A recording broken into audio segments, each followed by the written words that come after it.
ಬರೆದಿದ್ದಾರೆ ಬಾಬಾ ಸಾಹೇಬ್ ಅಂಬೇಡ್ಕರ್ ಅವರು. ಹೌದು, ಅಲ್ಲಿಂದ ಶುರು ಎಲ್ಲ ಹೇಳ್ತೇನೆ. ಪಾಕಿಸ್ತಾನದ ಬಗ್ಗೆ ಅವ್ರಿಗೆ ಬಹಳ ಕ್ಲಾರಿಟಿ ಇದೆ. ಅಲ್ಲಿ ಮುಸ್ಲಿಂ ಧರ್ಮ ಏನ್ ಹೇಳ್ತದೆ, ಅವ್ರಿಗೇನು ಅವರ ಮನಸ್ಸಿನಲ್ಲಿ ಸದ್ಭಾವನೆ ಹೇಗಿದೆ, ಭಾರತೀಯರು ಹೇಗಿರಬೇಕು. ಯಾಕಂದ್ರೆ ನಿಮ್ಗೆ ಇದಕ್ಕೊಂದು ಉದಾಹರಣೆ ಜೋಗೇಂದ್ರನಾಥ್ ಮಂಡಲ್ ಅವ್ರ ಕತೆ ಕೇಳಬೇಕು. ಈ ಜೋಗೇಂದ್ರನಾಥ್ ಮಂಡಲ್ ಪಾಕಿಸ್ತಾನದ ಮೊದಲ ಕಾನೂನು ಸಚಿವರು. ಅವರು ಮತ್ತೆ ಅಂಬೇಡ್ಕರ್ ಕಾಂಟೆಂಪ್ರರಿ. ಯಾವಾಗ ದೇಶ ವಿಭಜನೆ ಆಗ್ತದೆ, ಜೋಗೇಂದ್ರನಾಥ್ ಮಂಡಲ್ ಅವರು ಬಂದು ಕೇಳ್ತಾರೆ ಅಂಬೇಡ್ಕರ್ ಅವ್ರನ್ನ, ನಾನು ಪಾಕಿಸ್ತಾನಕ್ಕೆ ಹೋಗ್ತೀನಿ ಅಂತ. ಅಂಬೇಡ್ಕರ್ ಅವ್ರ ಕ್ಲಾರಿಟಿ ಇತ್ತು, ನೀನು ಹೋಗಬೇಡ, ನಿನ್ ಜೀವನ ನರಕ ಆಗ್ತದೆ, ಇಲ್ಲೇ ಪರವಾಗಿಲ್ಲ, ಇಲ್ಲೇ ಹೇಗೋ ಬದುಕಬಹುದು, ಆದ್ರೆ ಪಾಕಿಸ್ತಾನಕ್ಕೆ ಹೋದ್ರೆ ನೀವು ಬದುಕೋದಿಲ್ಲ ಅಂತ. ಅದೇ ಜೋಗೇಂದ್ರನಾಥ್ ಮಂಡಲ್ ಅವರು ಪಾಕಿಸ್ತಾನಕ್ಕೆ ಹೋಗಿ ಅವರು ಕಾನೂನು ಸಚಿವರಾಗಿ ನಂತರ ಅವ್ರ ಜೊತೆಗೆ ಎಷ್ಟು ದಲಿತರು ಹೋಗಿದಾರಲ್ಲ, ಎಲ್ಲರೂ ಪಶ್ಚಿಮ ಬಂಗಾಳಕ್ಕೆ ಹೋಗಿದ್ದಾರೆ. ಇವತ್ತು ಪಶ್ಚಿಮ ಬಂಗಾಳದಲ್ಲಿ ಏನ್ ನಿಮ್ಗೆ ನಡೀತಾ ಇದೆ ಹಿಂದೂಗಳ ಹತ್ಯೆ, 99% ಅವ್ರ ದಲಿತರು ಜೋಗೇಂದ್ರನಾಥ್ ಮಂಡಲ್ ಜೊತೆಗೆ ಹೋಗ್ತಾರೆ. ಅವ್ರು ಏನ್ ಹೇಳ್ತಾರೆ, ಹೇಳ್ತೀನಿ ಸರ್, ನನ್ನ ಜೋಗೇಂದ್ರನಾಥ್ ಮಂಡಲ್ಲೇ ಪಶ್ಚಿಮ ಬಂಗಾಳದವರು. ನಾನು ಭಾರತದ ಬಂಗಾಳದಲ್ಲಿ ಇರುವುದಿಲ್ಲ, ಪಾಕಿಸ್ತಾನದ ಬಂಗಾಳದಲ್ಲಿ ಇರ್ತೇನೆ, ಅಲ್ಲಿಗೆ ಹೋಗ್ತೇನೆ ಅಂತ ಹೇಳ್ತಾರೆ. ಅಂಬೇಡ್ಕರ್ ತಡಿತಾರೆ ಹೋಗ್ಬೇಡ ಅಂತ. ಆದ್ರೆ ಆ ಕಾನೂನು ಸಚಿವರು 3-4 ವರ್ಷದಲ್ಲಿ ಅವ್ರ ಜೊತೆಗೆ ಎಂತ ಅನ್ಯಾಯಗಳಾಗ್ತವೆ ಅಂದ್ರೆ, ಅಲ್ಲಿಯ ಹಿಂದೂಗಳನ್ನೆಲ್ಲ ಕನ್ವರ್ಟ್ ಮಾಡಿ ದಲಿತರನ್ನ ಬರೇ ಟಾಯ್ಲೆಟ್ ಕ್ಲೀನ್ ಮಾಡೋದಕ್ಕೆ ಬಳಸ್ಕೊಂಡು ಹಿಂದೂಗಳ ಇಲ್ವೇ ಇಲ್ಲ ಅಂತ ಹೇಳೋ ಒಂದು 25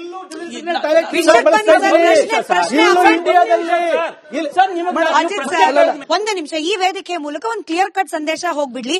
ಬಿಜೆಪಿ ಪಕ್ಷ, ನೀವು ವಕ್ತಾರರಾಗಿರೋದ್ರಿಂದ ನಿಮಗೆ ಅಧಿಕೃತವಾದ ವಾಯ್ಸ್ ಇದೆ ಅಂತ ಪ್ರಶ್ನೆ ಕೇಳ್ತಾ ಇದ್ದೀನಿ.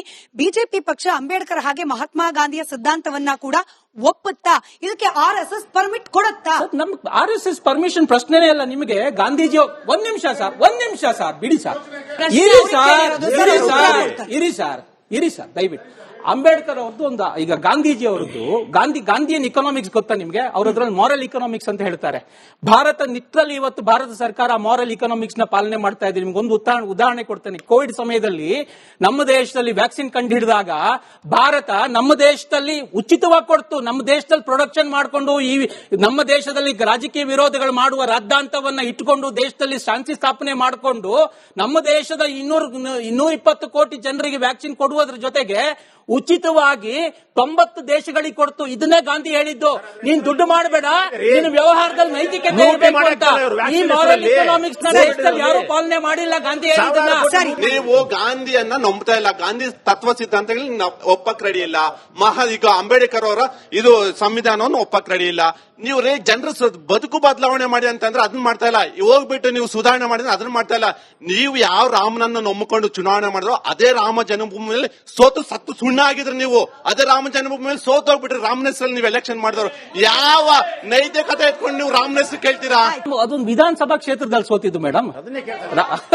ತೊಂದರೆ ಇಲ್ಲ, ಸಂವಿಧಾನ ಪ್ರಜಾಪ್ರಭುತ್ವ, ಜನ ಓಟ್ ಹಾಕಿಲ್ಲ, ಸೋತಿದೀವಿ, ಒಪ್ಕೊಂಡಿದೀವಿ. ಅದ್ರಲ್ಲಿ ಏನಿದೆ ನಮಗೆ?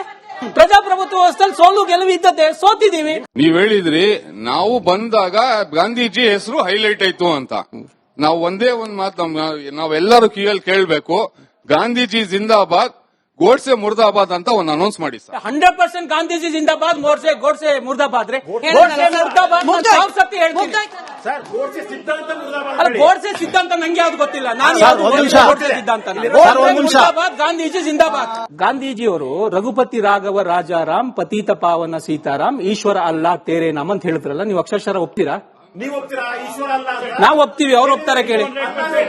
ಈಶ್ವರ ಅಲ್ಲ ಎರಡು ಒಂದೇ ಅಂತ ಒಪ್ತೀರಾ ನೀವು? ನಿಮ್ಮಂತವ್ರ ಸಂಖ್ಯೆ ದೇಶದಲ್ಲಿ ಜಾಸ್ತಿ ಆಗಬೇಕು, ನಿಮ್ಮಂತವ್ರ ಸಂಖ್ಯೆ ದೇಶದಲ್ಲಿ ಜಾಸ್ತಿ ಆಗಬೇಕು. ನನಗೆ ಗೊತ್ತಿರ್ಲಿಲ್ಲ.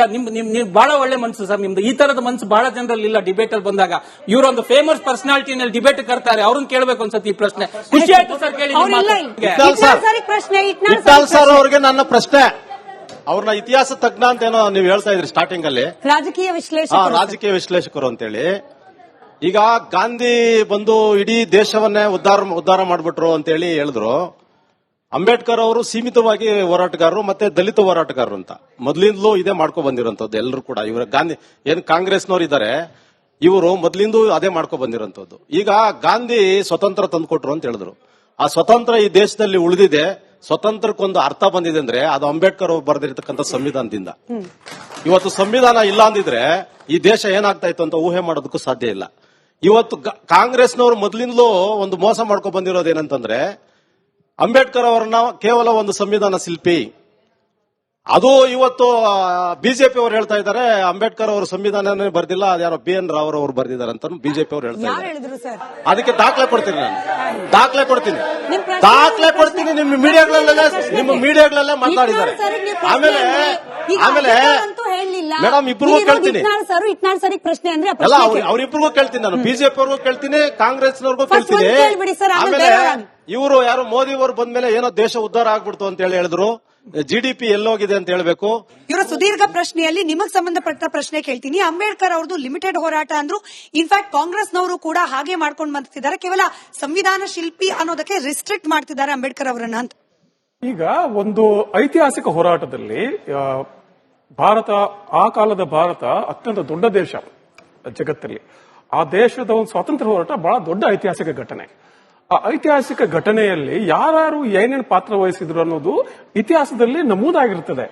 ಅದನ್ನ ಕಾಂಗ್ರೆಸ್ ಆಗ್ಲಿ, ನಾನು ಕಾಂಗ್ರೆಸ್ ಅಲ್ಲಪ್ಪ, ನಾನು DK ಶಿವಕುಮಾರ್ ಅಲ್ಲ, ನಾನು ಸಿದ್ದರಾಮಯ್ಯ ಅಲ್ಲ, ನಾನು ಕಾಂಗ್ರೆಸ್ ಪರವಾಗಿನೂ ಇಲ್ಲ. ಅಂಬೇಡ್ಕರ್ ಅವರು ಸ್ವಾತಂತ್ರ್ಯ ಹೋರಾಟದಲ್ಲಿ ಧುಮುಕಿ ಮುಂಚೂಣಿ ಚಳವಳಿ ಇದ್ರ, ಸ್ವಾತಂತ್ರ್ಯ ಹೋರಾಟದಲ್ಲಿ ಬ್ರಿಟಿಷರು ಅವರನ್ನು ಜೈಲಿಗೆ ಎಲ್ಲಿ ಹಾಕಿದ್ರು ಮಾಹಿತಿ ಇದ್ರೆ ಕೊಡಿ. ಆಮೇಲೆ ಅಂಬೇಡ್ಕರ್ ಅವರು, ಅದರ ಅರ್ಥ ಅಂಬೇಡ್ಕರ್ ಅವ್ರ ಕೊಡುಗೆ ಕಡಿಮೆ ಅಂತಲ್ಲ. ನೀವು ಬಹುಶಃ ಹೋರಾಟಕ್ಕೋಸ್ಕರ ರೆಸ್ಪೆಕ್ಟ್ ಕೊಡ್ತೀರಿ ನನಗೆ ಗೊತ್ತಿಲ್ಲ, but I respect Ambedkar deeply. ನನಗೆ ಅವ್ರ ಬಗ್ಗೆ, ಯಾಕಂದ್ರೆ ಆ ಕಾಲದಲ್ಲಿ ಅಷ್ಟು ದೊಡ್ಡ ಮೇಧಾವಿ, ಅಮೆರಿಕ ಲಂಡನ್ ಅಲ್ಲಿ ಹೆಸರು ಮಾಡೋದು ಸಣ್ಣ ಕೆಲಸ ಅಲ್ಲ. ಒಬ್ಬ ಅಸ್ಪೃಶ್ಯತೆಯಿಂದ ಬಂದಂತ ಹುಡುಗ, ದೊಡ್ಡ ಸಾಧನೆ ಅದು. ಅದ್ರ ಬಗ್ಗೆ ನನಗೆ ಗೌರವ ಇದೆ, ಅದೆಲ್ಲ ನಾನು ಮಾತಾಡ್ತಾ ಇರೋದು. ಆದ್ರೆ ಈ ಹೋರಾಟದ ಪಾಲುದಾರಿಕೆ ಏನಿದೆಯಲ್ಲ, ಶ್ರೇಯಸ್ಸಿನ ಪಾಲುದಾರಿಕೆ, RSS ಸಿಂಗಾಪುರ ಕೇಳಿ, ಇಲ್ಲ ಭಗತ್ ಸಿಂಗ್ ಮಾಡಿಲ್ವಾ, ಅವ್ರು ಮಾಡಿಲ್ವಾ, ಅವ್ರು ಹೇಳ್ತಾರೆ, ನೀವು ಈಗ ಹೇಳ್ತೀರಿ. ಬಟ್ ಆಕ್ಚುಲಿ ಏನಾಗುತ್ತೆ ಅಂದ್ರೆ, ಸ್ವಾತಂತ್ರ್ಯ ಹೋರಾಟ ಮುಗಿಸ್ತೇನೆ. ಈಗ ಬ್ರಿಟಿಷರು ಹೋದಾಗ, ಬ್ರಿಟಿಷರು ಹೋಗ್ಬೇಕಾದ್ರೆ ಭಾರತವನ್ನ ಕಾಂಗ್ರೆಸ್ ಕೊಡ್ತಾರೆ, ಪಾಕಿಸ್ತಾನ ಮುಸ್ಲಿಂ ಲೀಗ್ ಕೊಡ್ತಾರೆ. ಆದ್ರೂ ಕೂಡ ನೆಹರು ಅವರು ಸಂವಿಧಾನ ಸಮಿತಿ ಮಾಡಿ ಅಂಬೇಡ್ಕರ್ ಅವ್ರನ್ನ ಕರ್ಕೊಂಬಂದು ಕೂರಿಸ್ತಾರೆ ಅಲ್ಲಿ. ಹಿ ಡಸ್ ನಾಟ್, ಎಲ್ಲರೂ ಕರೀತಾರೆ. ಆಮೇಲೆ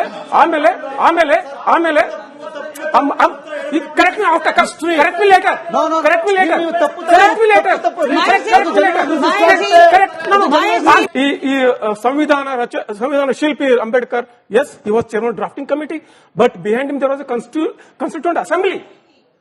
ಒಂದು ಇಡೀ ದೇಶದ ಅತ್ಯಂತ ಮಹಾನ್ ಚಿಂತಕ ಒಂದು ದಂಡಿತ್ತು ಹಿಂದಗಡೆ. ಹಾಗೆ ನೀವು ಅಂಬೇಡ್ಕರ್ ಶ್ರೇಯಸ್ಸನ್ನು ಕೊಡೋದ್ರಲ್ಲಿ ನಂದೇನು ಅಭ್ಯಂತರ ಇಲ್ಲ, ಐ ರೆಸ್ಪೆಕ್ಟ್ ಹಿಮ್. ಗಾಂಧೀಜಿಯವರ ಹೋರಾಟ ದೇಶದ ಸ್ವಾತಂತ್ರ್ಯಕ್ಕೆ, ಬಾಬಾ ಸಾಹೇಬ್ ಅಂಬೇಡ್ಕರ್ ಹೋರಾಟ ಸ್ವಾತಂತ್ರ್ಯ ಹೋರಾಟದಲ್ಲಿದ್ರೆ ಪ್ರೂಫ್ ಕೊಡಿ ಅಂತ ಕೇಳಿದ್ರು. ಬ್ರಿಟಿಷರು ದೇಶಕ್ಕೆ ಬರಕ್ ಮುಂಚೆ ಈ ದೇಶದ ಜನಗಳಿಗೆ ಸ್ವಾತಂತ್ರ್ಯ ಇತ್ತ ಅಂತ ಅವ್ರ ಪ್ರಶ್ನೆಗೆ ಉತ್ತರ ಕೊಡಬೇಕು.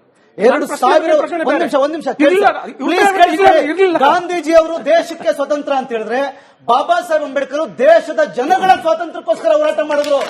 ದೇಶ ಅಂದ್ರೇನು? ಜನಗಳು. ನೀರು ಮುಟ್ಟಕ್ ಬಿಡಲ್ಲ, ಶಾಲೆಗೆ ಬಿಡಲ್ಲ, ಅವ್ರು ಮಾತಾಡ್ಸಂಗಿಲ್ಲ, ಅವ್ರು ಮಾತಾಡ್ಸಂಗಿಲ್ಲ. 2000